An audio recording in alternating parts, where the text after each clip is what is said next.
interessante, vai ser bastante rica, assim, as nossas discussões, e cada um vem de uma realidade diferente, né, com vivências diferentes, específicas, né, com colaborações nessa questão da segurança alimentar bem diferenciada. E as realidades, né, alimentares, elas são muito grandes, as diferenças são muito grandes no nosso país. Então, uma turma assim que é tão de vários locais sempre é bem interessante, né, para a gente fazer essa troca aí de informações mesmo, de como que as coisas estão acontecendo, né, naquele determinado espaço geográfico. Que bom, isso é muito rico. Eu fiquei muito feliz assim com a possibilidade, né, de estar assim trabalhando com pessoas de locais tão diferentes. Bom, vou começar então me apresentando, né, quase que eu ia esquecer já dessa parte. Meu nome é Fernanda Hart Weber. Eu sou química industrial de alimentos e tenho mestrado e doutorado em tecnologia de alimentos. Eu fiz o doutorado na Unicamp e estou na UERGS já vou fazer 15 anos. Esse ano faz 14 anos, o que vem faz 15 anos de UERGS. E esse curso, então, que vocês estão já trabalhando e cursando, ele foi elaborado aqui na unidade em Três Passos. Então, a professora Dani, o professor Mastrancho e eu, nós três somos os responsáveis aí pela criação do curso de Segurança Alimentar e Agroecologia. Tá?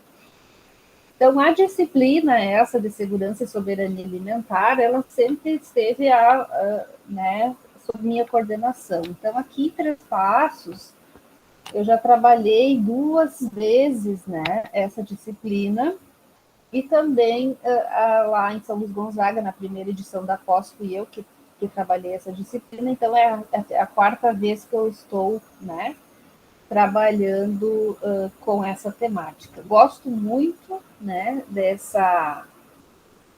desse tema, e sempre estive assim trabalhando com a questão, apesar de ser, né, ter estudado mais dentro da tecnologia de alimentos, sempre estive envolvida com as questões da segurança alimentar aqui no município. Então, nós criamos aqui em Três Passos o Conselho Municipal de Segurança Alimentar e Nutricional, que não existia, em 2014. E aí eu, então, estive à frente como presidente do conselho até 2019. E nessa caminhada, né, da segurança alimentar, tive a oportunidade de participar das conferências, organizar aqui uma conferência municipal, participar da conferência regional e da conferência estadual, né, de segurança alimentar e nutricional. E a gente aprende muito, né, percorre um caminho muito bonito, né, que assim nos traz bem uma questão específica do engajamento social, da importância que tem esse alimento do ponto de vista social, do ponto de vista de não somente nos trazer nutrientes, mas sim trazer toda essa questão da vivência, da cultura, né, da parte social que envolve, né, o ato de se alimentar. Então, é bem interessante essa nossa área de estudo aí, ela é bastante abrangente também e bem complexa, né? Então, alguém estar nutrido, né, não quer dizer que essa pessoa está alimentada, né? Porque o ato de se alimentar vai muito além de a gente estar só ingerindo nutrientes, né, que precisa, que é necessário, que são necessários para o nosso organismo. Tá? Então, nesse primeiro momento agora, eu vou fazer um histórico, né, fazer um resgate histórico da questão da segurança e da soberania alimentar, da onde que vem, né, esses conceitos e como que isso foi acontecendo no Brasil nos últimos anos. Só vou pedir para alguém confirmar se está vendo a apresentação. Estou vendo. Ok, muito obrigada. Então, a segurança, né, e a soberania alimentar são dois termos que aparecem aqui, mas que se correlacionam, né? Eu só terei segurança alimentar se eu estou num país ou num local que tem soberania sobre a produção dos alimentos. Caso contrário, eu estou num estado de insegurança. Então, esse termo, né, aparece pela primeira vez na Idade Média e volta a ser utilizado, então, na Europa a partir da Primeira Guerra Mundial. Esse conceito, então, ele tinha uma relação com o quê? Com a segurança nacional dos países. Eu só vou ter que interromper aqui porque alguém precisa entrar, né? É isso? Ou alguém entrou? Alguém está pedindo para entrar? Esse sininho, toda vez que a gente ouvia alguém pedindo para entrar. Tá, espera aí então. Aqui, permitir. Se eu voltar aqui, eu volto para a apresentação. Vocês estão vendo a apresentação? Sim. Sim. Não, agora não. Sim. Tá. Eita, tem que pedir para o pessoal entrar com institucional, que aí não precisa autorizar. É ruim assim, né? Já tá na. Tá. E meio que chuva forte. Então, continuando aqui. E tinha né, o conceito, então, de segurança a ver com a capacidade de cada país de produzir sua própria alimentação, né? De forma a não se tornar vulnerável a embargos, cercos ou boicotes devido a razões políticas ou militares. Aí, a partir da Segunda Guerra Mundial, em especial durante aí o encontro das Nações Unidas, que a ONU ainda garante uma certa organização mundial, né? Em relação, a gente viu agora, em relação à vacina, em relação a medicamentos, em relação a alimentos, né? Especificamente no nosso caso aqui. Então, depois da Segunda Guerra, a segurança alimentar foi tratada como uma questão de insuficiente disponibilidade de alimentos. Tá? E isso, então, essa crença de que a insegurança alimentar decorria de produzir insuficientemente, né, nos países da América do Sul e da África. E, então, nesse contexto, né, foi lançada uma experiência para aumentar a produtividade de alguns alimentos, que foi, então, a chamada Revolução Verde, né?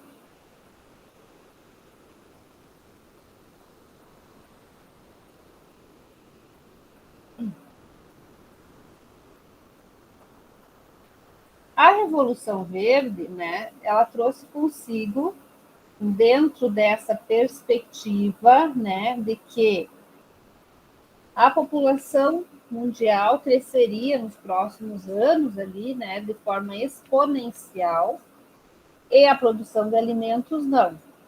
Então, com o intuito de resolver essa questão da produção de alimentos, é que foram então implementadas todas as tecnologias e modos produtivos e capacidade tecnológica e instrumentos e máquinas da Revolução Verde.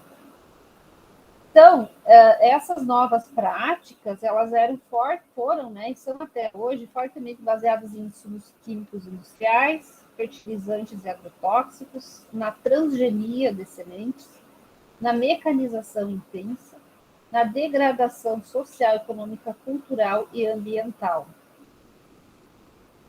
Apesar de ser, né, implementada em todo o mundo praticamente, ela não resolveu o problema da alimentação mundial. E nós continuamos, apesar da Revolução Verde, em uma situação de insegurança, né, alimentar. Quais foram as consequências, então, né?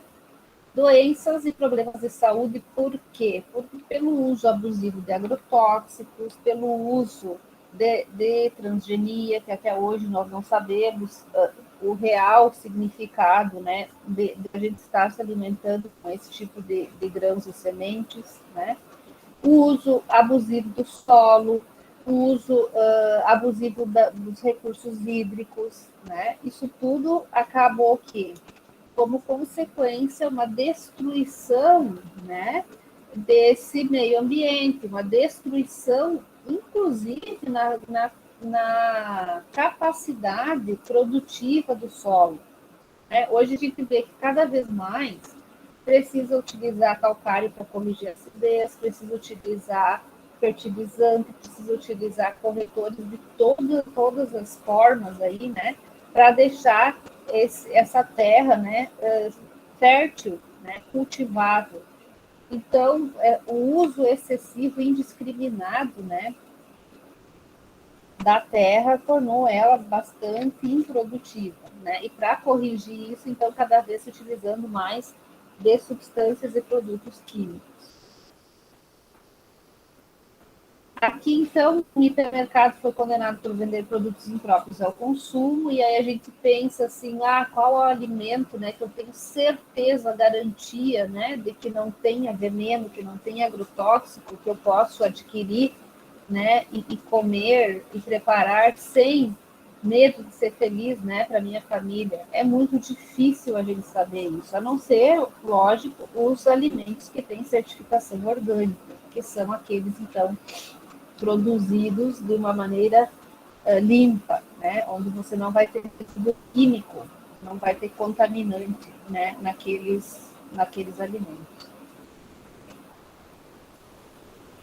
Então, em 1974, na Conferência Mundial de Alimentação, a garantia da segurança alimentar teria que passar por uma política de armazenamento estratégico e de oferta de alimentos, associada à proposta que já vinha sendo, então, estabelecida de aumento da produção. Para isso, então, aumentou-se, né, a Revolução Verde, e aí a gente chama da fase da Revolução Verde intensificada, né? Onde temos um enorme impulso na produção de soja, milho, batata, aves, suínos e bovinos. A estratégia, então, aumentou a produção de alimentos, mas fez crescer o número de famintos e excluídos nesse mesmo período, pois o aumento da produção não implicou o aumento da garantia de acesso a alimentos. Então, a gente tem que pensar também o que é produzido, né? Se formos trazer hoje para a nossa realidade, né? Soja, milho e o trigo. Desses três, então, soja a gente não consome, nós vamos consumir a carne, né? Dos animais que se alimentaram da soja. O milho, nós consumimos muito pouco, também vira ração, né? O único é o trigo, que nós temos um consumo maior, né? E periodicamente a gente consome bastante farinha de trigo, né? E as consequências, então, desemprego, né?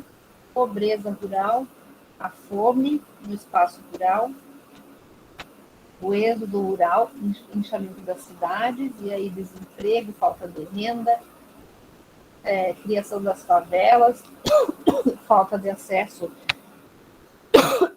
às coisas básicas, né, nas cidades maiores. Isso tudo, então, gerou um desequilíbrio bastante grande.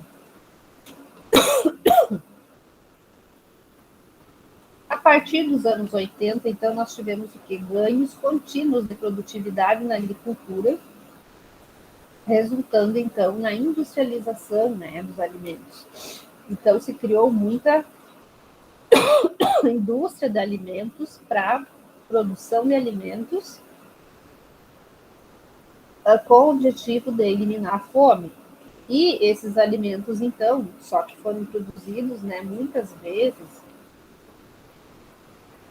com a utilização excessiva de aditivos químicos, né? Então, ali, se a gente pegar o final dos anos 80 e 90, até 2000, a gente teve uma enxurrada de produtos ultraprocessados, né?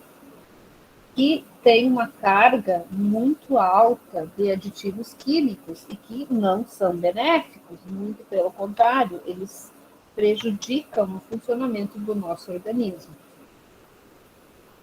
E aí, então, essa segurança alimentar passou a ser relacionada com a garantia de acesso a todos, de forma permanente, a quantidades suficientes de alimento.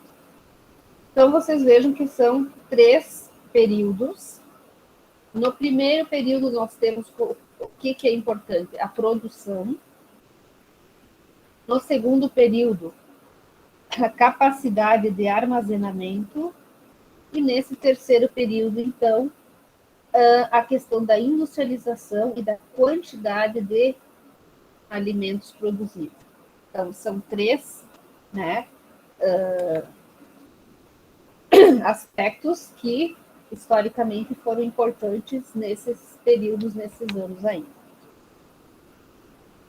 Aí, então, no final dos anos 80 e início dos anos 90, a segurança alimentar passou a incorporar também a noção de acesso aos alimentos.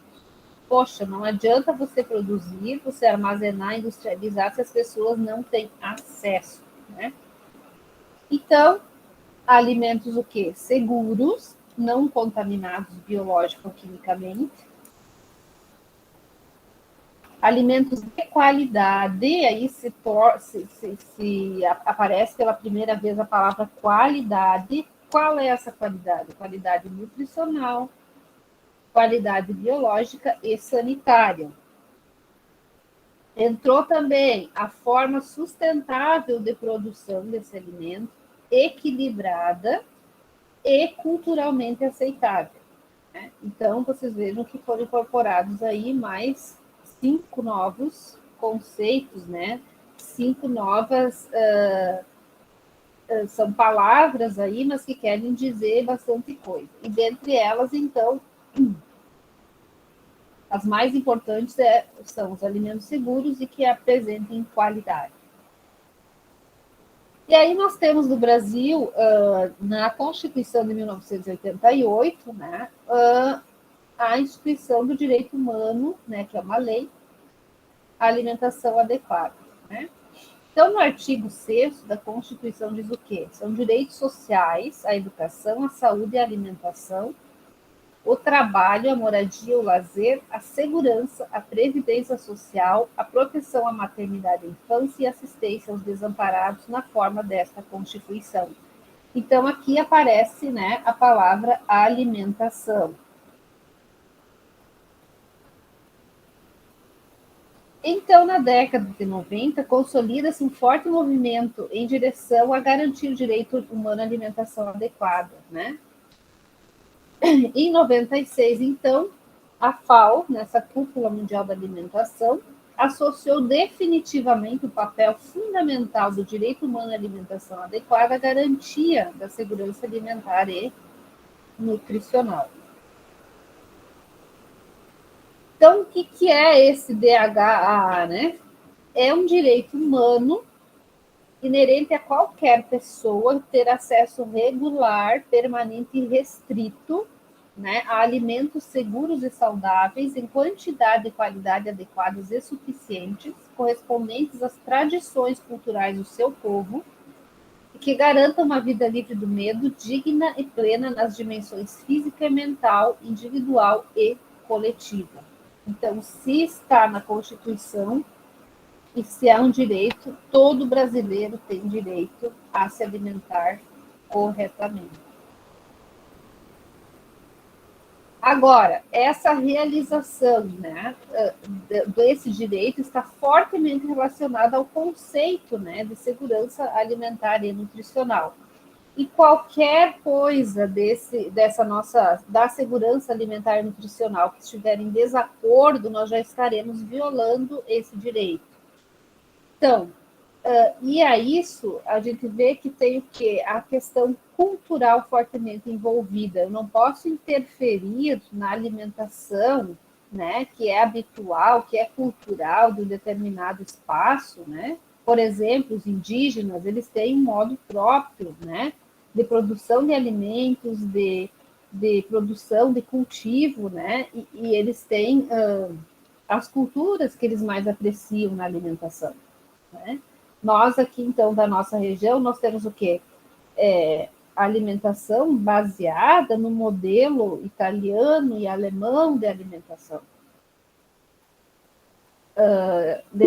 E assim por diante, cada local aí no Brasil vai consumir mais peixes, vai consumir mais carne, vai consumir mais tubérculos, vai consumir mais frutas, né? A gente vê que a região norte do país é o local onde mais consome frutas, né? Onde se tem mais acesso, e assim por diante. Professora, Sim. desculpe interromper. Só mais para tirar uma dúvida, na verdade. A senhora estava falando das populações indígenas, e aí me ficou uma dúvida aqui, porque assim, pelo conceito, é garantir esses alimentos, né, seguros, saudáveis, quantidade, qualidade, que a gente acaba estudando. E aí, hoje, pelo menos em algumas localidades da região norte, eu percebo que está havendo essa transição do tipo de alimentação que os indígenas estão consumindo. Eles estão, algumas, né? Alguns indígenas, principalmente aqueles que são desaldeados, que vêm para a cidade, eles acabam aumentando o consumo de bebidas alcoólicas, levam também muitos produtos industrializados, enlatados, embutidos. E aí a minha pergunta é no sentido de esse tipo de transição, eu vou considerar ele como uma transição alimentar dessa população, ou eu também posso dizer que eles estão em insegurança alimentar por conta dessa modificação? Como é que é teu nome? Suelen, desculpa, eu Suelen, que pensei que a bom. senhora não está vendo a tela. Não, a gente não enxerga quando está apresentando. Mas muito boa a tua pergunta, né? Na verdade, isso não é uma transição, né? Porque eles estão transitando de um espaço seguro, de uma alimentação saudável e adequada para algo que não é assim, né? Então, só que como não é alimentar, né? A gente pode afirmar com certeza que eles estão num estado de insegurança alimentar. Então, essa transição que eles estão passando está levando eles a aumentar a insegurança alimentar em relação ao que eles vão consumir. Não é só lá que a gente vê isso, não. Aqui também nós temos 2 reservas indígenas bastante grandes, né? Uma aqui no Guarita, que é em Tenente Portela, e a outra em São Valério, e nós vemos muito isso também, né? A questão do refrigerante muito forte e da bebida também e dos produtos industrializados, né? Bolacha, embutido, salgadinho, tudo que é ultraprocessado, né? Isso é uma pena porque eles vivem sob um certo abandono do Estado, né? A gente vê assim muitas ações que foram feitas em alguns períodos para tentar resgatar justamente essa parte cultural alimentar deles que se mostrava até então né, um povo que sabia se alimentar muito bem, né? Porque eles se alimentavam muito das frutas, das sementes, né? E dos tubérculos, e isso, infelizmente, eu vejo que praticamente em todo o país vem se perdendo, né? Então, eles estão fazendo uma transição para uma situação de insegurança alimentar. Tá bem, obrigada. Joia. E aí nós temos, então, 2 dimensões, né, de segurança alimentar e nutricional bem definidas. Uma dimensão é a alimentar, né, que é o processo de disponibilidade, ou seja, de produção, de comercialização e acesso ao alimento. E a outra parte, que é a nutricional, né, que é muito importante também, que é escolher, preparar de forma correta, consumir, né, esse alimento de forma segura e a relação que ele vai ter, então, com a saúde e a utilização biológica do alimento, né? Então, são 2 dimensões bem definidas, e as duas precisam andar de mãos dadas, né, para se chegar no objetivo final, que é uma alimentação saudável. Porém, né, não é só de produção e consumo, né, que nós devemos nos preocupar ou estudar, né? Por isso que, então, recentemente vem junto a esse conceito de SAM também o conceito de soberania alimentar, né? Então, o que é um país ser soberano, né, sobre a sua alimentação? É ele fazer a escolha do que ele vai produzir, né, e de como que ele faz essa produção. E aí entra a questão bem forte, né, da preservação de sementes crioulas, de trabalhos de preservação de mudas, né, de espécies nativas, de mudas, para justamente não perder, né, essa parte cultural mais original de produção. Né? Então, aqui diz também que cada país, né, tem o direito de definir suas próprias políticas estratégicas sustentáveis de produção, distribuição e consumo de alimentos que garantam o direito à alimentação para toda a população, respeitando, então, as características, né, culturais dos povos. Aqui nós temos em Tenente Portela uma organização chamada Guardiões das Sementes. E eles têm muita semente de milho, né, guardada, e eles fazem questão assim, ó, de trocar essas sementes, né? E várias famílias aqui no interior do município cultivam, né, esses diferentes aí milhos e produzem depois a farinha de milho e fazem o consumo, né, do que eles produzem. E com certeza tem uma qualidade muito superior, né? O sabor, a cor, o aroma são bem característicos e são muito melhores, né, do que o milho transgênico. Então, são ações, né, como essas que vão, né, tornando, garantindo essa preservação, né, desse tipo de produção. Então, nós temos o acesso à alimentação saudável e adequada, né? Aqui nós temos uma foto, então, de segurança alimentar, toda uma família, né, que produziu o que vai comer. Aqui, então, uma crise séria e muito grave de insegurança alimentar, que no Brasil, né, se intensificou com a pandemia, que é o que nós vamos estudar amanhã de manhã, né? É um estudo, um relatório bem completo que foi feito no país em 2020, no final de 2020, que traz dados muito preocupantes, muito assustadores, né, da quantidade de brasileiros que estão em insegurança alimentar. Aí nós temos uma feira de alimentos orgânicos e agroecológicos. Oi? Posso fazer apenas uma observação? Sim. Enquanto economista, além da pandemia que se agravou, né? O Brasil já vinha, né, num processo econômico que se agravou aí com o governo atual, Bolsonaro, e o economista Guedes aí, né, na paz da economia, que também acentuou essa questão da fome, né, prof? Além da pandemia, nós não temos nenhuma política pública aí gerada, né, do Temer para cá, que pudesse amenizar essa condição no país, né? E aí, por exemplo, o PAA foi destruído, né? Foi secado os recursos de lá para cá. Só rapidamente. E isso, assim, vai ficar bem evidenciado amanhã, né, nos gráficos que nós vamos ver aí, que em 2014 nós tínhamos erradicado a fome no país, né, e aí em 2016, ali em 2018, mais especificamente, né, quando que foi o impeachment da Dilma, 2016, né? Mais de 16. Dali para frente, vocês vão ver nos gráficos, né?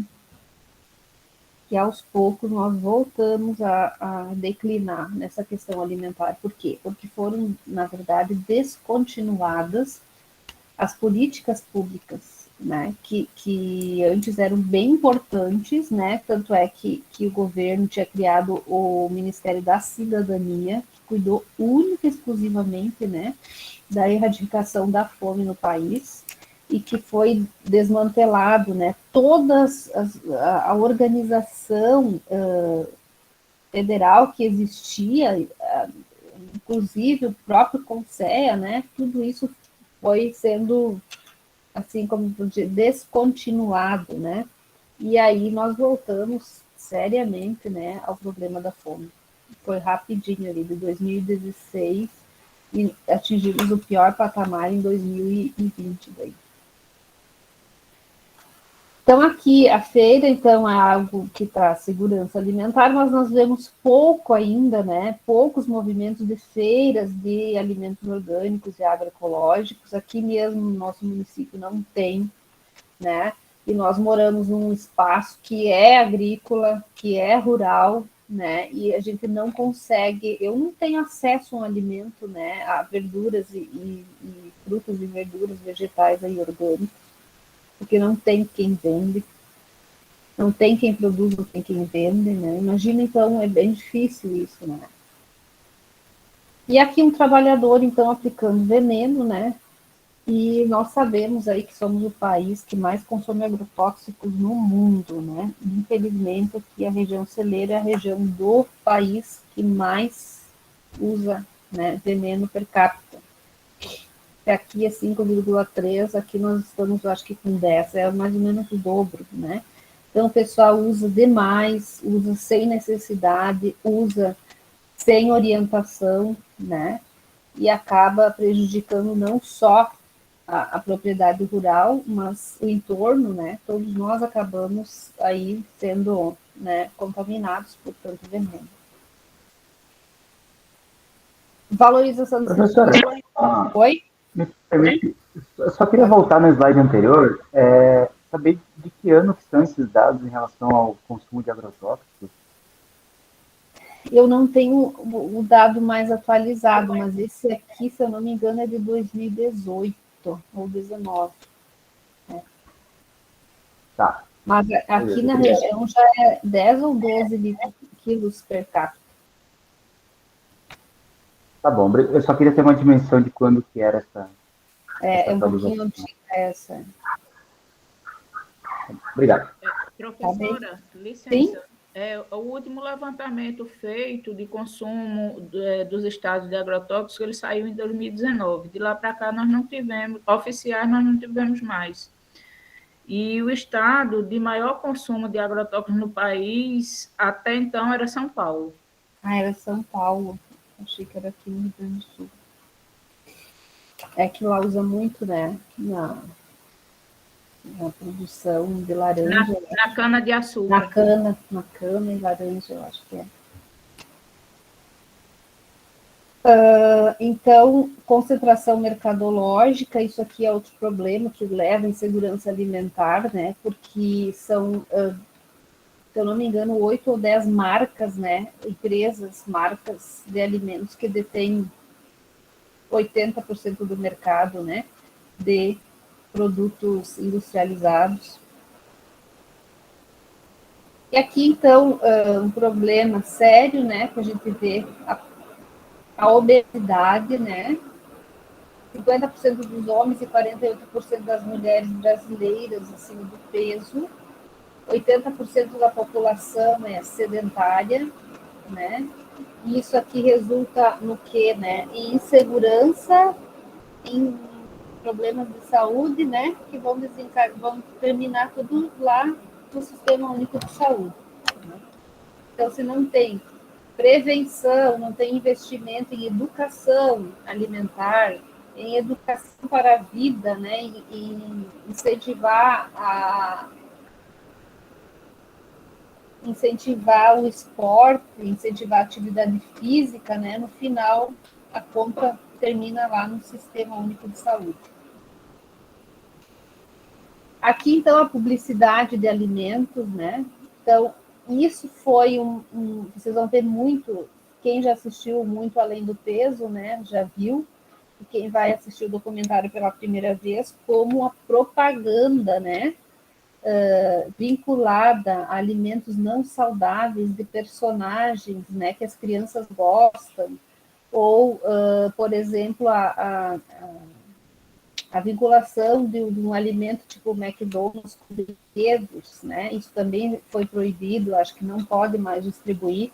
E eu não vi mais na televisão propaganda de alimentos ultraprocessados vinculados a personagens infantis. Eu acho que isso foi algo que uma luta, né, do Conselho Federal de Segurança Alimentar, o Conselho Nacional, né, para que isso fosse proibido. Concentração econômica, então, aqui a gente vê as sementes, né, aqui os milhos crioulos, né, e aqui também uma insegurança, né, essas empresas aqui, né, concentram aí 67% do mercado mundial de produção de sementes.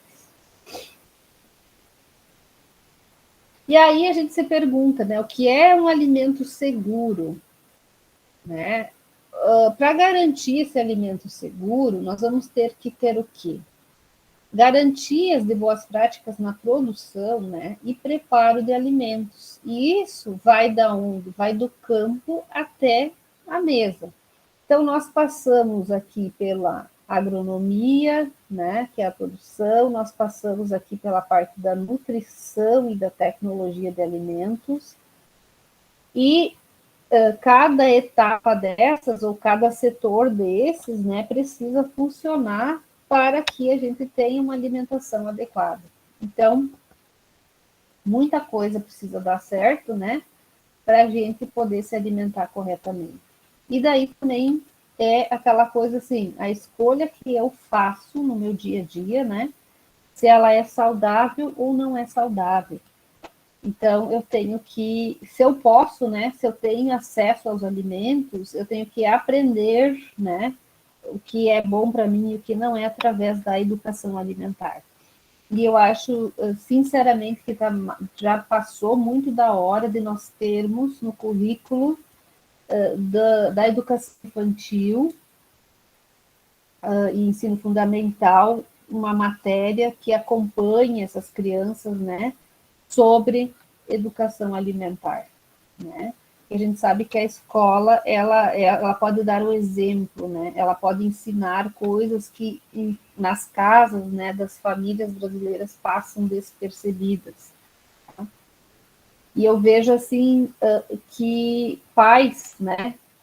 Eu também sou mãe, mas os pais estão meio perdidos nessa questão da alimentação, porque acabam cedendo, né, a mimos, a pressões, as crianças já não quero provar, não quero comer, isso eu não gosto, né? E acabam criando dentro do espaço da alimentação, né, algo que mais um problema que eu vou criar, mais alguma coisa que eu tenho que resolver, então acaba deixando, né? Não, então tá, come isso aqui, não, né?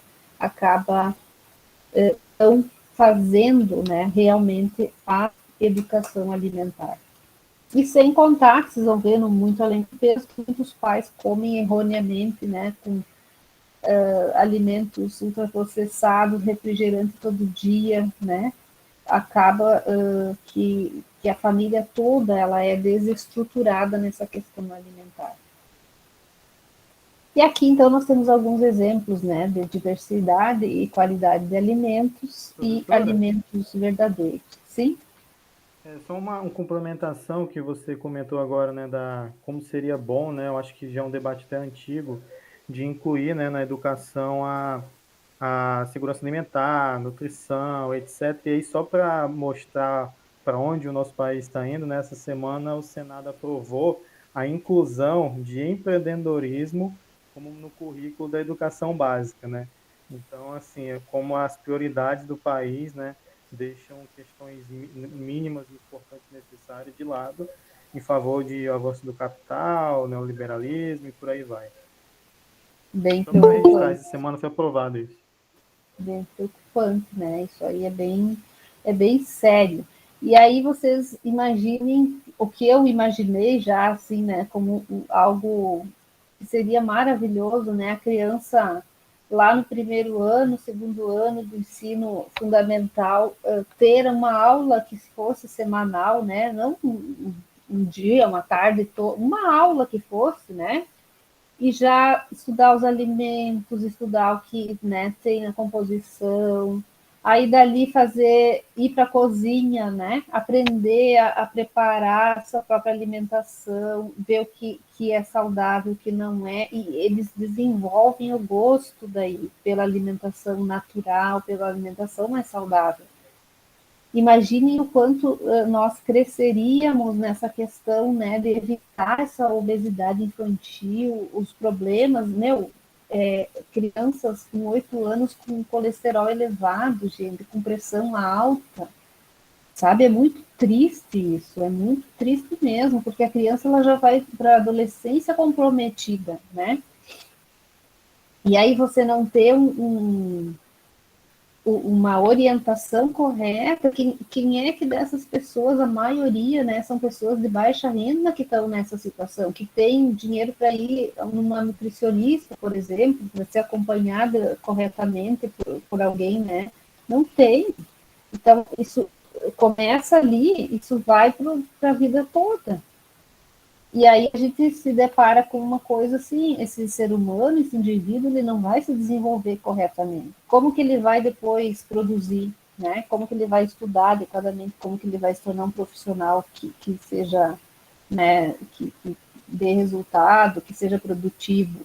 É muito difícil, né? Porque o início ele já começa, né, bem equivocado, bem difícil, né?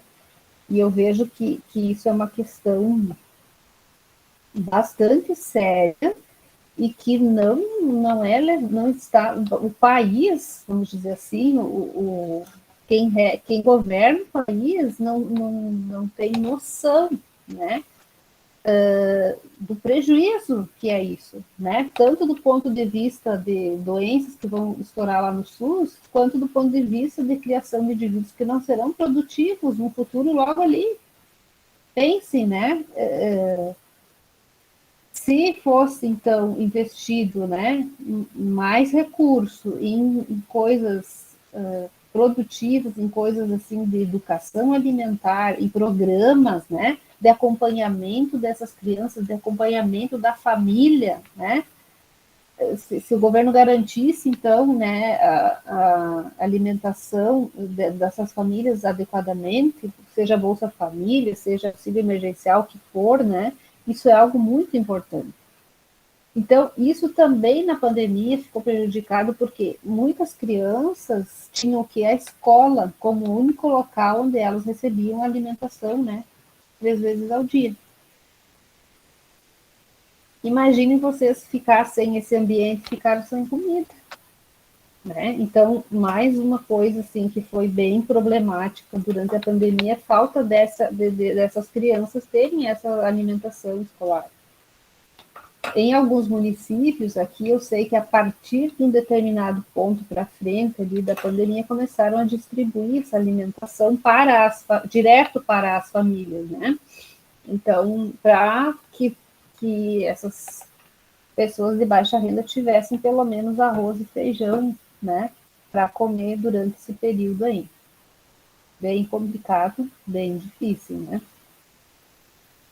E agora, só para eu complementar de como que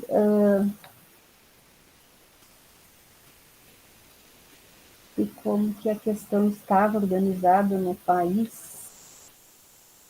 Deixa eu voltar aqui. Estão vendo a apresentação, gente? Sim, sim. Sim, professor. Tá. Então, as políticas públicas, né, de segurança alimentar e nutricional, que são tão importantes, que são fatores, assim, divisores de água, né, que são marcos, né, na promoção da segurança alimentar, né, como que isso acontecia no país e como que isso deixou de ser importante. Então, aqui, o sistema, né, da Política Nacional de Segurança Alimentar e Nutricional no país. Então, nós temos o quê?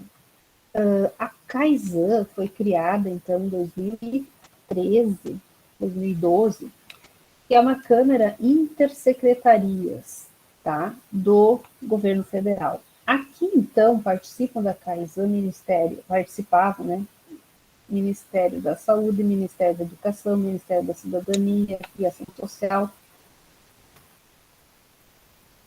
intersetorial. Então, os sistemas de políticas públicas, tanto agrícola, agrária, saúde, educação, a parte ambiental, assistência social, criaram a Política Nacional de Segurança Alimentar e Nutricional. E o Estado criou, através do seu Conselho Estadual de Segurança Alimentar e Nutricional, a Política Estadual de SAN. E em cada município também criou a sua política municipal. Então, aqui em 3 passos, quem vai nos dizer o que é importante, o que está faltando, o que é necessário, o que é desnecessário, qual é o primeiro passo, né? O que fazer primeiro, o que fazer depois para a questão da segurança alimentar é quem vive aqui, né? E quem compõe o Conselho Municipal, então, de Segurança Alimentar e Nutricional. Então, vocês vejam bem que a CAISAN, junto com o CONSEA, que era ligado à Presidência da República, regulamentavam todo um sistema de políticas públicas, né? Da onde vinham, quem abastecia isso aqui? As conferências, né? Então, nas conferências é que se apresentava, né? Ou se identificava os fatores mais relevantes. Então, isso acontecia tanto na esfera municipal, quanto nos estados e a nível nacional. Isso aqui tudo foi descontinuado. Primeira assinatura do presidente Bolsonaro, em 1º de janeiro de 2018, foi a extinção do CEA. Então, todo esse sistema, né, esse CISAM, ele foi construído para garantir o direito humano à alimentação adequada, né? E envolvendo setores, né, como saúde, educação, desenvolvimento agrário, meio ambiente, cultura, saúde. Por quê? Porque a alimentação, a segurança alimentar pertence a todos, né? Ele é algo multidisciplinar, né? Então, a lei ali de segurança alimentar e nutricional nós já vimos, né? Também foi o CONSEA que criou o Guia Alimentar para a População Brasileira, né? Isso foi, então, criado, capitaneado pelo CONSEA em consonância com universidades públicas do país, principalmente aquelas que têm, né, o curso de nutrição, e é um guia que está lá já a aula para vocês, né? É bem completo e se for colocado em prática, ele é muito resolutivo. Ele, então, incentiva o consumo de alimentos in natura, recomenda a redução drástica do consumo de ultraprocessados, evitar os transgênicos, né, evitar agrotóxicos, e assim por diante. E é um documento tão importante que ele tem pouco tempo de existência e já está sendo altamente criticado e atacado, né? As modificações, as grandes indústrias, porque em que mundo é esse que a gente quer que as pessoas comam bem de maneira saudável, minimamente processado, né? E é incrível que as pessoas não percebem a importância, que é um documento mundialmente reconhecido e muitas vezes para o brasileiro não conheço, não tenho noção disso, não sei a aplicabilidade. E aí, quando a gente chama para questionar ou fazer apoio, né, para que ele não seja atacado e modificado pelas empresas, as pessoas não compreendem a importância dele também. Bem isso. Ele é exemplo, né, modelo para vários países, né, que que aprovaram, elogiaram muito, mas lógico que ia ter a reação das indústrias, né?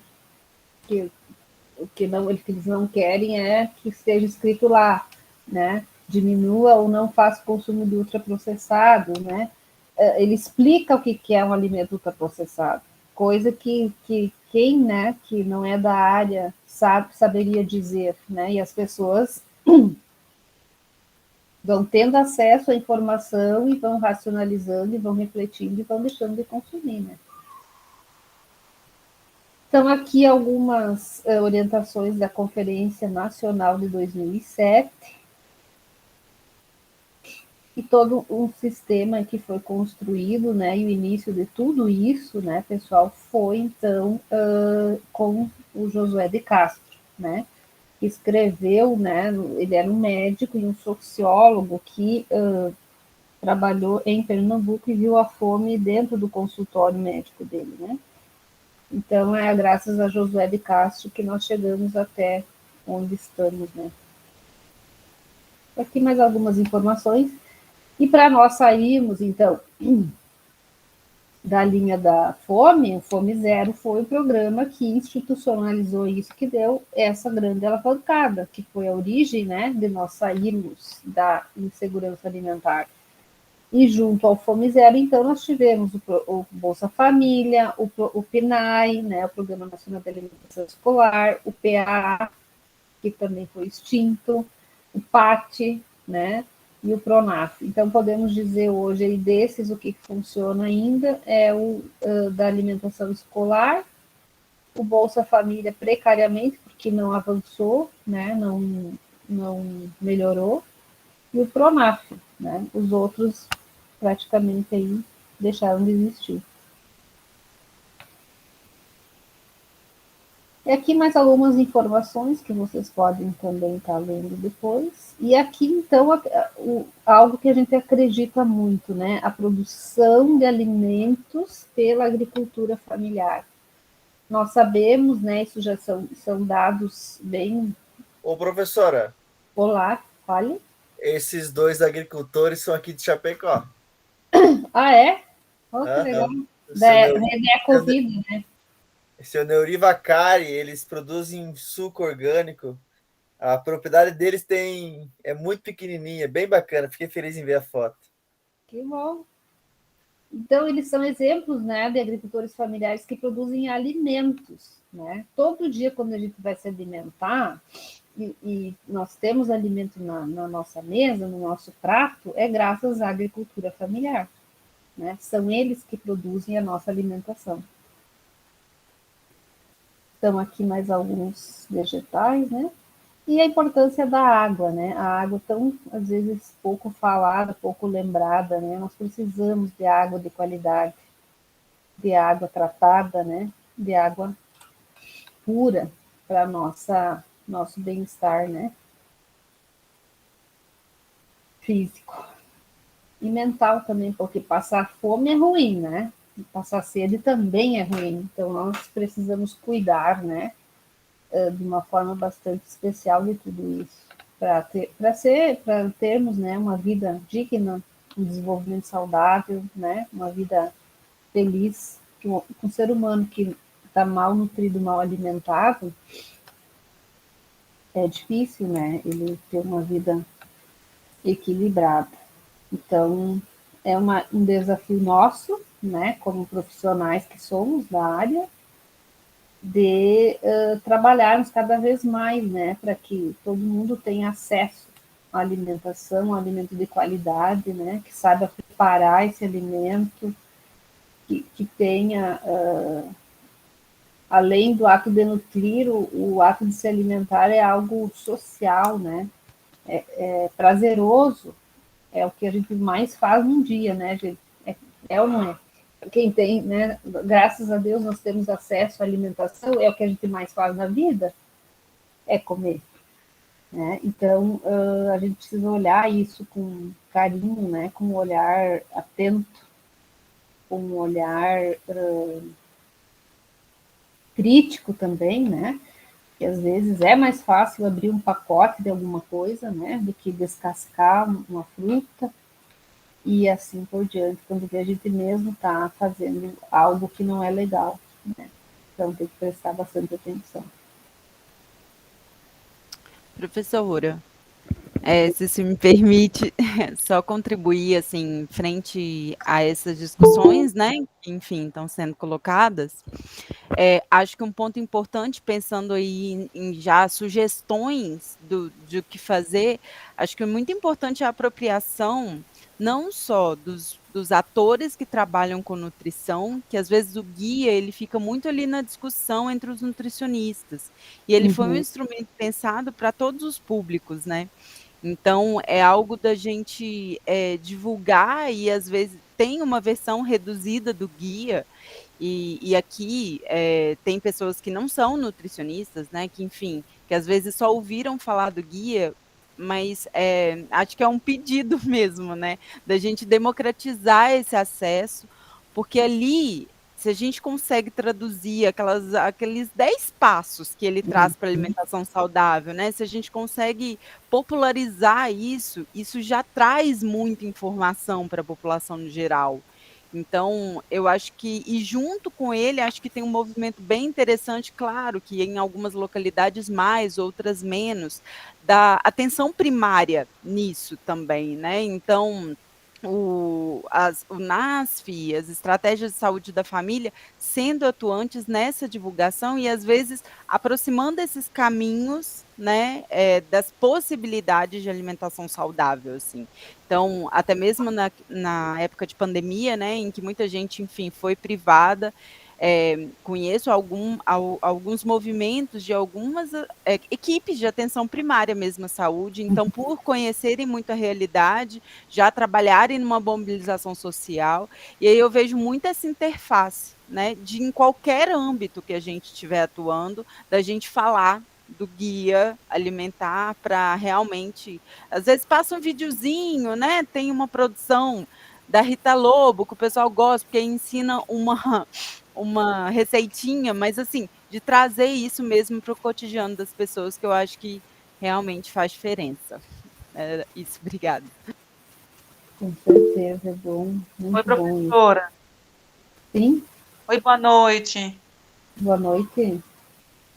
Aqui na Carolina. Eu achei bem interessante a sua fala. É Camila, né? Eu acho que está bem escrito mais 21 aqui em cima do seu nome. E eu achei bem interessante a sua fala, assim, porque eu fiquei pensando aqui, porque eu moro numa região, os municípios são muito pequenos, e a cidade onde eu moro é a maior cidade da minha região.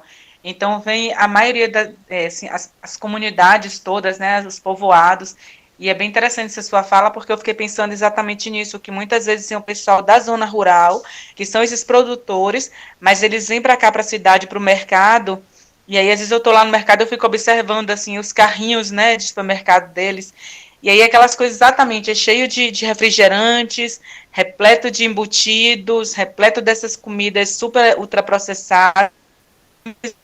Então, eles saem daqui com o carrinho carregado de coisas, e todas elas de forma bem inadequada, assim, né? E o que é bem interessante é porque eles vêm da roça, são eles quem produzem, eles levam para a feira para vender, mas a impressão que fica é de que eles mesmos não têm esse conhecimento de que aquele alimento que eles produzem é um alimento interessante. E aí eles só levam aquilo que está lá no mercado, aqueles biscoitos recheados, aqueles embutidos, aquelas coisas bem inadequadas para a alimentação. E muitas vezes idosos, né? Então, a coisa que também observo é isso, a presença de muitos idosos, tanto mulheres quanto homens, sempre levando esses alimentos que não são adequados. E aí eu achei interessante essa sua fala dessa popularização, né, dessa divulgação, dessa informação, dessa discussão nos diversos ambientes, para que as pessoas realmente possam compreender o que é essa alimentação saudável e essa segurança alimentar que muitas vezes muitas pessoas nem entendem. Obrigada, Ana. Fabiana, agora? Sim. Boa noite, colegas, professora. Eu sou professora e trabalho no campo da saúde coletiva. Então, a fala da Camila também me afeta, né? Produz efeito em mim, eco. Então, é muito interessante. Aqui no estado de Goiás, de onde eu falo, por exemplo, a gente tem o programa Saúde na Escola, ele é no âmbito nacional, Mas aqui no estado, uma coisa muito interessante, a gente tem uma política estadual de promoção da saúde, e um dos eixos prioritários é segurança alimentar e nutricional.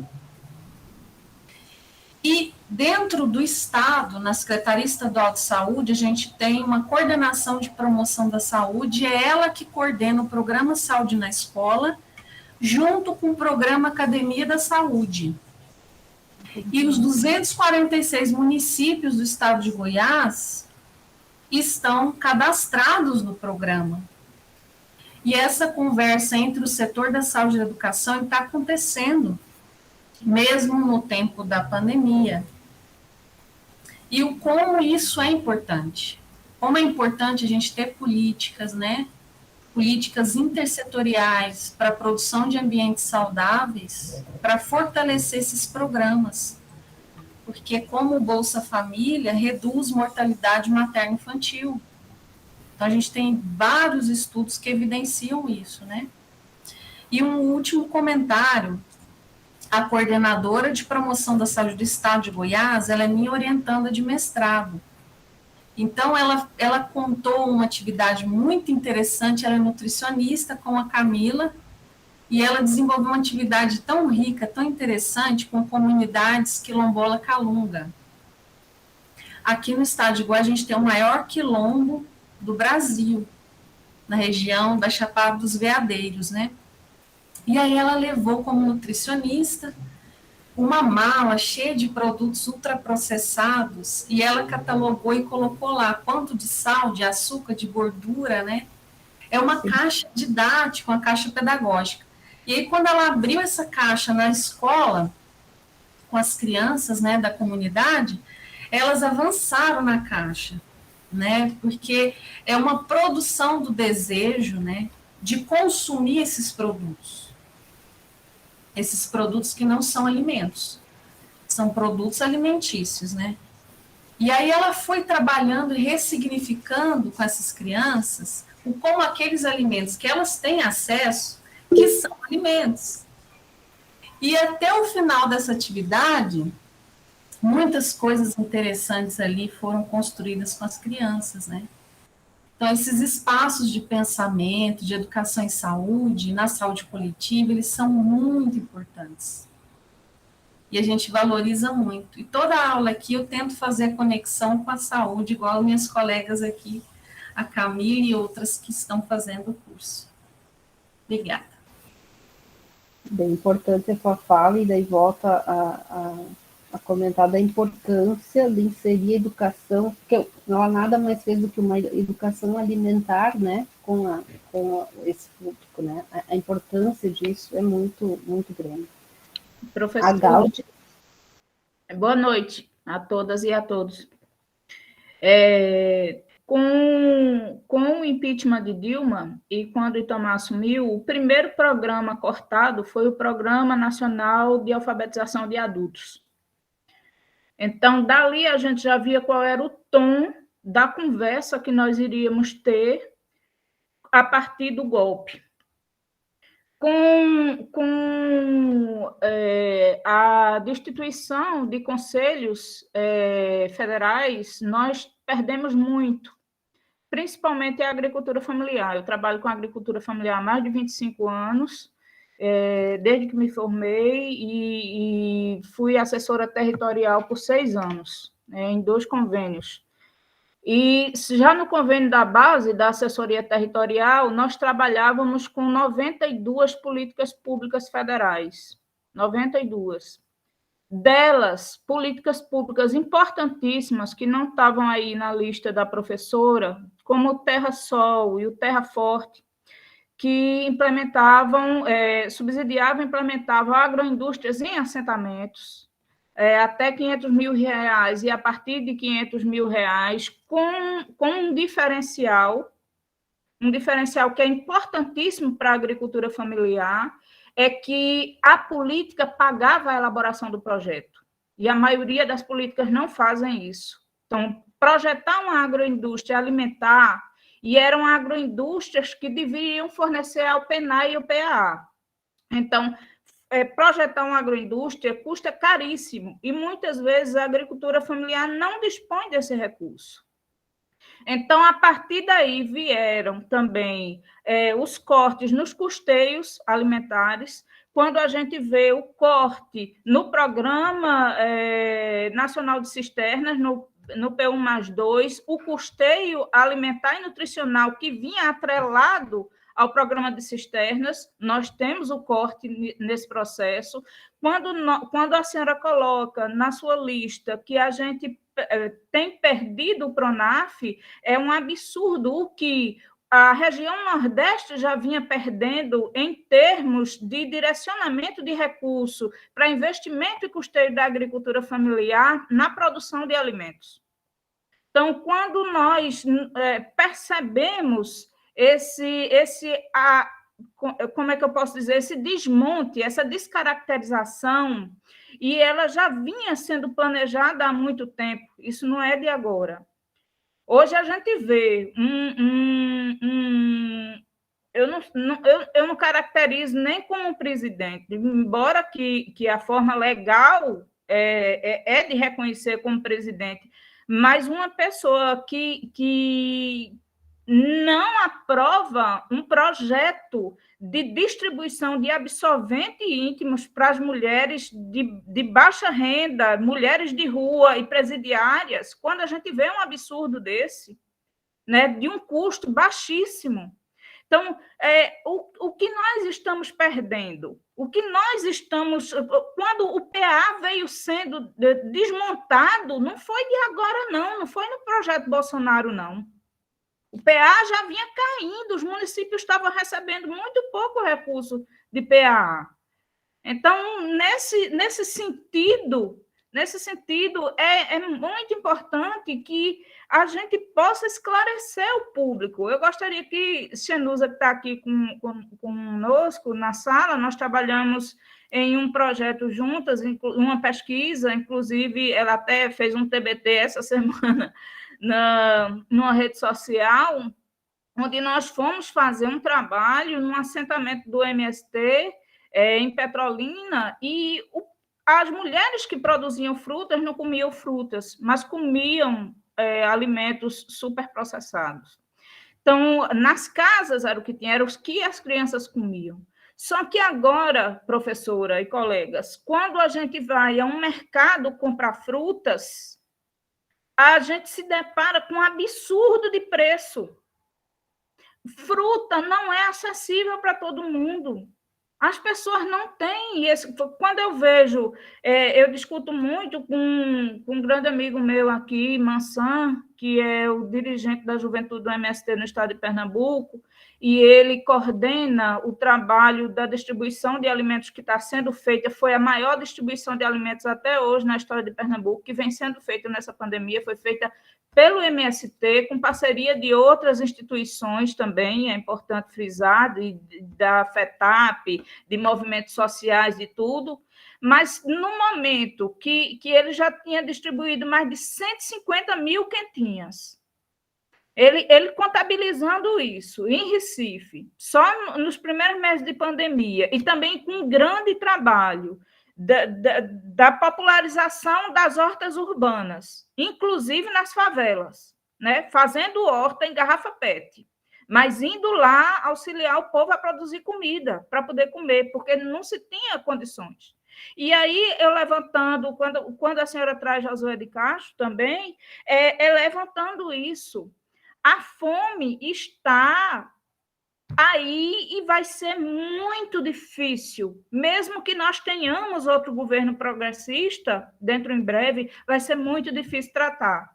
Não foi fácil, foram 14 anos para poder trabalhar a fome, para poder trabalhar, minimizar essa fome. Imagine agora que ela ampliou muito mais do que o que nós tínhamos, com mais de 15 milhões de desempregados nesse país. Então, quando eu dizia, Mansão, você está distribuindo aí 150 mil quentinhas, isso quer dizer que nós temos 150 mil pessoas com fome numa fila para pegar a quentinha. E isso é na região metropolitana de Recife. Então, quando a gente observa a situação que nós estamos vivenciando, nós podemos crer também que é falta de uma educação crítica. Nós estamos vivenciando o que a ignorância nos está oferecendo. De fato, né? Desculpe me alongar, professora. Bem verdade isso aí, bem pertinente.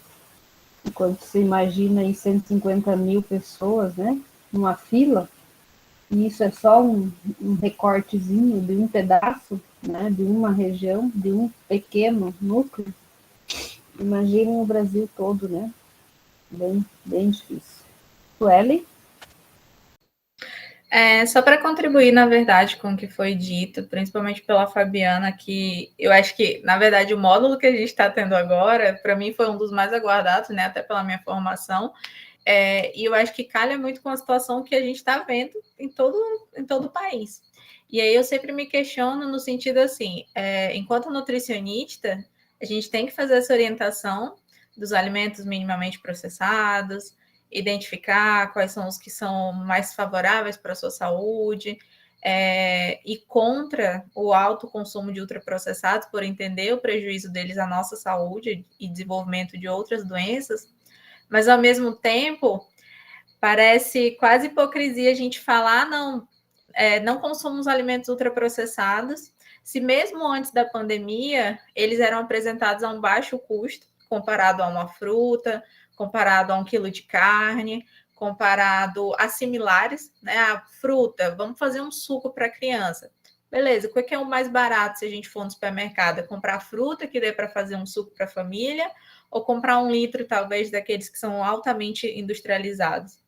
E nessa mesma contramão é complicado porque se a gente não entende essa importância agora do que está acontecendo nesse sentido dos alimentos ultraprocessados, de eles serem uma das poucas vias que ainda está tendo de alimentação, mesmo que ela não seja a mais adequada e que a gente não pode fingir que é o adequado, porque deveria ser o contrário, mas ainda assim percebam a contradição que a gente fica também, né, enquanto profissional.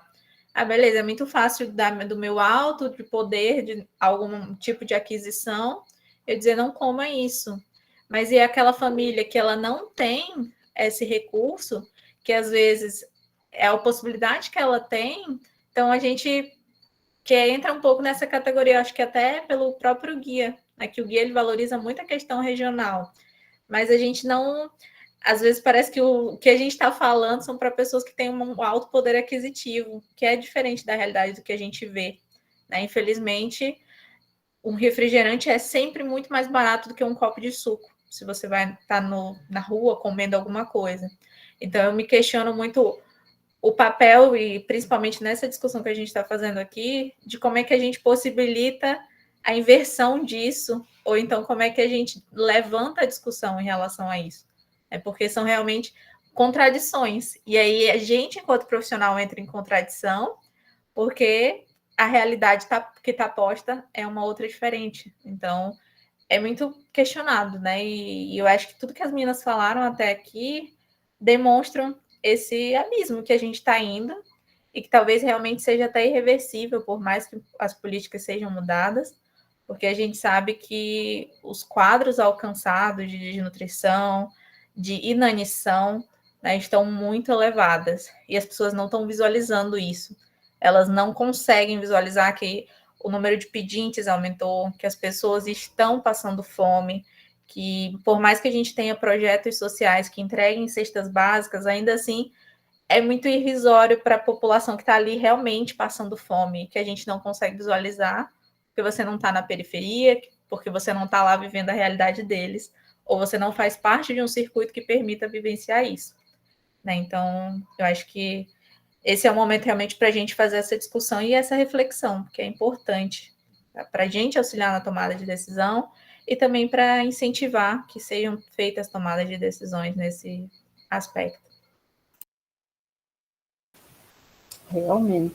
E aí a gente pensa assim, né, Sueli, entre passar fome ou comer um ultraprocessado, na circunstância que a pessoa está de fome, né? Nem que a caloria vazia, mas vai lá e come, né? Ultraprocessado, mas come alguma coisa, né? Bem nesse sentido, isso é bem antagônico mesmo, bem difícil. A Luana. Oi, pessoal, boa noite. Também sou nutricionista, acho que todos os nutricionistas ficaram doidas, né, quando começou a falar do assunto. Mas eu queria, assim, fazer uma fala para acrescentar um pouco mais, assim, e um pouco além do guia, porque o guia, assim, foi um grande marco, né, e um grande avanço na questão da promoção da alimentação adequada e saudável, e não só da alimentação, mas de práticas alimentares saudáveis também, tanto é que ele incentiva o cozinhar e tudo mais. Apesar que a gente tem algumas críticas, né, porque é muito fácil falar cozinha, sendo que a gente não tem tempo, a mulher, principalmente, que a maioria das vezes é responsável pela essa parte de cozinhar, tem jornada dupla, tripla, enfim, de trabalho, mas eu queria acrescentar um pouco mais, porque eu estudo ambiente alimentar desde assim, da graduação. Então, quando a gente está discutindo alimentação, a gente fala, porque os alimentos ultraprocessados são mais baratos, assim, mais baratos à primeira vista, né? Se eu for sentar e fazer os cálculos, não tanto. Mas, enfim, a gente pensa não só nessa questão do comprar, mas também o que a gente acha, porque a gente tem uma tendência de culpabilizar o indivíduo, né? Porque a pessoa vai lá e compra o ultraprocessado que é mais barato, mais gostoso, né? Mas o que está disponível naquele ambiente do indivíduo para ele comprar? Ele tem mais alimento saudável ou não saudável? Ele vive num deserto alimentar? Se ele vive num deserto alimentar, então, além de ter pouca opção de alimento, a opção de alimento que vai ter geralmente é não saudável. Ele vive num pântano alimentar? Se ele vive num pântano alimentar, ele está assim, rodeado de alimento não saudável. Então, e o que o governo faz por isso? Ele não faz nada, ele subsidia a produção de refrigerante, né? Então, eu só queria assim, avançar um pouquinho nessa discussão para a gente pensar também no ambiente que a gente está inserido e como é que não só o ambiente, o sistema alimentar que esse ambiente está incluído. Ele promove o sistema alimentar hegemônico, né? Produção de commodity e lucro, enfim. Então, como é que a gente consegue ter uma alimentação saudável, consegue pensar nisso, sendo que a gente está num ambiente que não é favorável, né? Então, é só uma fala rapidinha para não prolongar sua aula e atrapalhar, mas para a gente pensar um pouco num sistema maior, num ambiente maior, não só assim, pensando no indivíduo, mas também onde ele está inserido, né? Isso aí é bem importante também, né, Luana? Até agora eu lembrei de uma coisa que me chamou bastante atenção, que aqui o nosso município é rural, né? É uma cidade pequena e a maioria da população está no meio rural.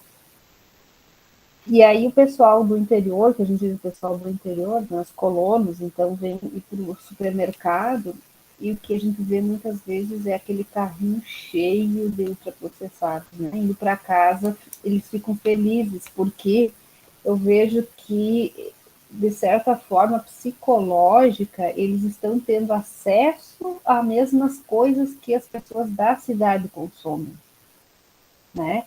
Então fica essa coisa assim na cultural invertida, né? Porque eles estão num ambiente que podem produzir de tudo, né? Um ambiente que dá condições de uma alimentação super saudável e, no entanto, eles acham, né, que a alimentação de ultraprocessados ou de refrigerantes e coisas da cidade tornam eles melhores indivíduos ou indivíduos parecidos ou iguais, né? Então tem uma relação muito estreita também com essa questão emocional, né? A Xenusa pode falar. Boa noite, professora. Boa noite, turma. Professora, eu sou nutricionista também. Eu quero só fazer uma colocação em relação ao PENAI, que a senhora citou, né? Porque, assim, o PENAI, ele teve várias mudanças agora, né, que ocorreram o ano passado, pensando justamente na questão do guia alimentar. né? Então, muitas mudanças, tipo de restrição de açúcar para menores de 3 anos, agora é obrigatório a gente ofertar 280 gramas de frutas e verdura, então a gente tem que ofertar 2 semanas frutas, 2 vezes na semana fruta, 3 vezes verdura, tem que ofertar 4 vezes na semana alimentos de fontes de ferro M. Então, tem toda uma mudança levando em consideração o guia alimentar. Então, alimentos ultraprocessados estão proibidos, né? Tem que prevalecer alimentos in natura e minimamente processados. Aí a gente para e faz ótimo, beleza. Só que eu acho que também, quando a gente está tratando de políticas públicas, tem que se pensar como é que vai colocar as normas e a gente consegue cumprir. Porque a gente vai ver as mudanças são ótimas, mas quais são os municípios que vão conseguir cumprir o que o PENAI está exigindo da gente? Né? Onde a gente sabe que a alimentação, dependendo da faixa da criança, né? Da modalidade escolar que diga, é 30, 40, 50 centavos que vai vir por aluno, né? Então, como é que com esse dinheiro os municípios, querendo ou não, a gente sabe que o dinheiro é para ser complementado, mas os municípios não entendem isso. Como é que a gente consegue seguir o que determina o guia alimentar, né? O que o programa mudou, se os municípios não têm verba? Então, assim, não é, o PENAI é uma política pública, né? O que está mais antigo, né, no Brasil em vigor em relação à alimentação e nutrição, mas que essas novas regras, infelizmente, ao meu ver, eu já tenho quase 14 anos trabalhando com o PENAI, está muito difícil qualquer município conseguir, né, trabalhar com essas normas, pensando nessa segurança alimentar e nessa soberania alimentar. E outra coisa que me preocupa também é a questão dessas voltas às aulas, porque a gente sabia que até então alguns municípios estavam distribuindo as cestas, né, os kits, para as crianças, só que quando a gente diz estão distribuindo os kits, pensando nessa questão de diminuição da fome, tem município que está dando 1 quilo de feijão, 1 quilo de arroz, né? E diz que está dando um kit. Então, a gente também não pode avaliar, dizer que as crianças estão recebendo kit, que está garantindo a segurança alimentar delas nesse período, né? Que isso não é verdade. Tem kits e kits.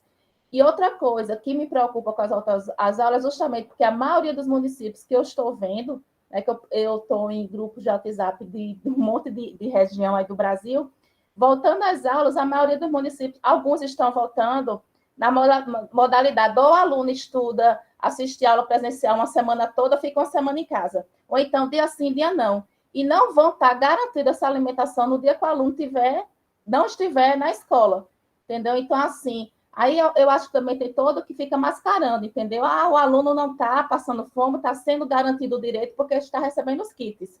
Mas que, na verdade, o kit não é suficiente. E agora, com as voltas às aulas, os alunos que estão em casa, os municípios também não vão dar mais kits. Então, assim, quando se pensa em saúde pública, em políticas públicas, tem que pensar realmente se aquilo é eficaz ou não, porque essas medidas que foram tomadas agora, no meu ver, não vão conseguir serem cumpridas. É isso. Bem importante também pensar nisso, bem importante. A Gáudia. Professora, e lembrando que não existe política pública no Brasil que tenha recurso para fiscalização, né? Então, isso é que é mais grave. Nós temos nas políticas recursos para o planejamento da política, para o ensaio da política e para a implementação dessa política, mas não para fiscalização. E um PENAI da vida só é fiscalizado a partir de uma denúncia, como a maioria de outras políticas só são fiscalizadas a partir de denúncias. Mas eu queria levantar outra questão que eu tenho discutido muito com uma de nossas professoras do doutorado, e eu também faço parte de um núcleo que acompanha a segurança alimentar e nutricional um projeto, inclusive, já desse governo, que acompanha esse trabalho da segurança alimentar e nutricional nos projetos de custeio aqui no estado de Pernambuco. E nós temos observado o quanto a fome tem avançado no meio rural. E muito, muito mesmo. Porque se nós não temos água, se teve cisterna, e nem todo mundo teve ainda, se teve cisterna e não tem como abastecer a cisterna por falta de chuva, né, porque nós já estamos vivenciando isso, mesmo se tendo uma terra, se produz como? E aí, com a Covid, muitos idosos aposentados que ajudavam a manter essas famílias morreram. E essa pensão dessa aposentadoria não passa mais para ninguém, uma aposentadoria por idade. Então, a fome vem avançando consideravelmente no meio rural. Consideravelmente. Então, quando a senhora diz que os agricultores aí ainda vão no mercado e compram ultraprocessados, os daqui nem isso fazem, porque não tem condições de fazer. Eu moro em Pernambuco, né? Vale salientar. Nem isso faz, porque realmente não tem condições de fazer. Então, é viver aí de quando o governo lança algum programa de distribuição de cesta básica, ou quando algum movimento faz um cadastro de uma família para doar também uma cesta básica, ou alguns itens de uma cesta básica, que é como o Xanilza diz, tem muito município dizendo que está distribuindo cesta básica, que nem o pacote de 1 quilo inteiro de feijão é distribuído, nem 1 quilo todo é distribuído. Então, é isso. Precisamos discutir mais sobre fome também, né? A insegurança alimentar. Né? Com certeza. E amanhã, então, que a gente vai estudar esse relatório, vocês vão ver que aponta bem isso que você falou agora, que a fome, principalmente instalada no interior, na área rural da região Nordeste. Pelo fato de não ter a água, né, para poder produzir a sua alimentação. E tem dados bem interessantes e muito preocupantes, né? Infelizmente, não seria a aula que eu gostaria de trabalhar, né, amanhã com vocês, mas é preciso, né?